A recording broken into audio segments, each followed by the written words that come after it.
Bonjour, je m'appelle Sonia Samou, je suis la maman d'une petite Lina qui a 8 ans et atteinte d'une maladie génétique rare. Comme tous les parents d'enfants en situation de handicap, nous avons dû confier notre fille à un chauffeur de taxi pour qu'il puisse faire les transferts entre le domicile et son établissement.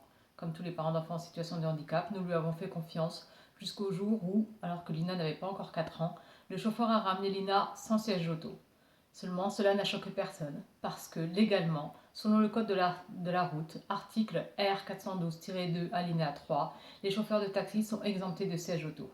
Seulement, il n'existe pas une petite ligne qui dit sauf pour les transports qui sont prévus, réguliers et en plus d'enfants en situation de handicap.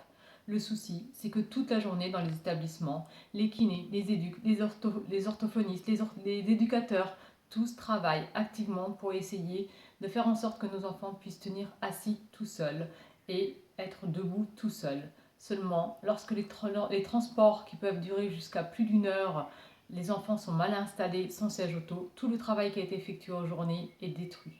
C'est pourquoi nous avons, avec le député de ma circonscription, créé une proposition de loi qui a été déposée à l'Assemblée nationale en novembre 2013 sur la prise en charge des enfants en situation de handicap en taxi pour qu'ils aient l'obligation d'avoir un siège auto adapté et qu'ils puissent suivre, ne serait-ce qu'une journée, une formation sur qu'est-ce que le handicap, quels sont les différents types de handicap, comment se positionner sur un enfant verbal, non verbal, moteur, pas moteur, avec un handicap mental, faire un point, comment installer un enfant sans blesser l'enfant et comment installer un enfant sans que lui se blesse.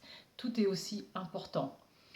Donc, c'est pourquoi, puisque la proposition qui a été déposée depuis plus de 3 ans n'est toujours pas passée en lecture, malgré le fait qu'elle soit reprise au Sénat, n'est toujours pas passée en lecture, j'ai mis en place cette pétition sur change.org/taxihandicap pour qu'enfin M. Claude Barthelone, président de l'Assemblée nationale, puisse la passer en lecture, puisse la faire valider, qu'elle puisse être votée et mise en application.